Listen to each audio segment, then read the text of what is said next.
제재받고 살았다. 제재받고도 이만큼 살아나가는데 제재하려면 더 해라. 우리 못 살까 보니까. 그랬더니 제재 취소하겠다. 그래. 지난 1994년 사망한 김주석이 세간을 소란스럽게 하고 있습니다. 세기와 더불어 북한에서 김일성 80번째 생일을 맞아 대외 선정용으로 발간한 회고록이 국내에 출간됐기 때문입니다. 관련 조사와 법적 판단 등이 진행되고 있기 때문에 이러한 동향을 지켜보면서 통일부 차원에서 추가로 취할 조치가 있는지를 살펴보도록. 문제의 회고록 첫 논란이 아닙니다. 2011년 대법원 정보 허가 없이 방북한 혐의로 기소된 정모 씨에게 실형을 선고한 원심을 확정하면서 그가 소지했던 이 회고록을 이적 표현물이라고 규정한 바 있습니다.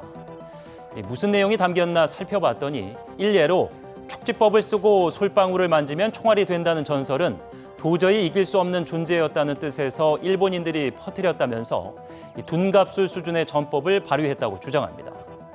또 이 같은 소문에 대한 믿음이 민족에게 빼앗긴 나라를 되찾을 수 있다는 희망이 된다고 하여 막지 않았다는 논리, 또 자신이 김구 선생을 침공 인사로 개조했다고 말합니다.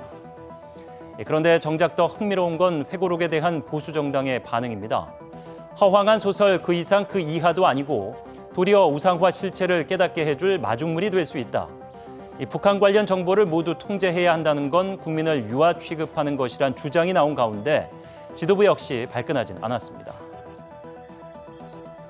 또 일부는 소위 국가보안법에서 말하는 이적 표현물이 아니냐, 제지해야 되지 않냐 이런 의견도 없지 않다고 알고 있습니다. 좀 더 논의가 필요한 사항인 것 같습니다. 하지만 배포를 반대하는 측에선 이 책이 국가보안법을 무력화하는 결과를 초래할 것이라 말합니다. 국가의 존립 안전이나 자유민주적 기본 질서를 위태롭게 할 목적으로 이적 표현물을 소지 반포한 경우 처벌한다. 보안법 제7조인데 단순 호기심 또는 연구 목적일 때 처벌에서 제외될 수 있음도 뜻해 코에 걸면 코걸이, 귀에 걸면 귀걸이라는 비아냥을 받아왔고 변화 필요성이 꾸준히 지적돼 왔습니다. 그런데 국가보안법까지 언급할 가치가 있는지 의문입니다.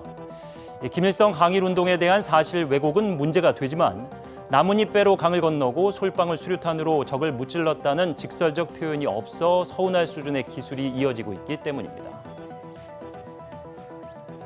고향을 떠나올 때 나의 어머니 문 앞에서 눈물 흘리며. 말년의 김주석입니다. 이 노래를 살아생전 종종 불렀다는데 북한이 SNS에 공개한 영상입니다. 북한 지도자의 육성이 TV로 생중계되고 인터넷엔 관련 영상과 정보가 넘치고 무엇보다 그 체제의 문제점과 경제 실상을 우리가 잘 아는데 이 옛날 책 하나가 그 무슨 악영향을 미칠 수 있을까? 서점에서 버젓이 팔리는 히틀러, 최순실 회고록이 많은 사람들이 읽었다고 해서 그들이 동조할 국민은 과연 얼마나 될까요? 이 책을 출간한 목적에 대한 조사는 필요합니다. 하지만 오히려 국가보안법 7조 문제점을 수면 위로 떠올리는 계기가 될 것으로 보입니다. 앵커 포커스였습니다.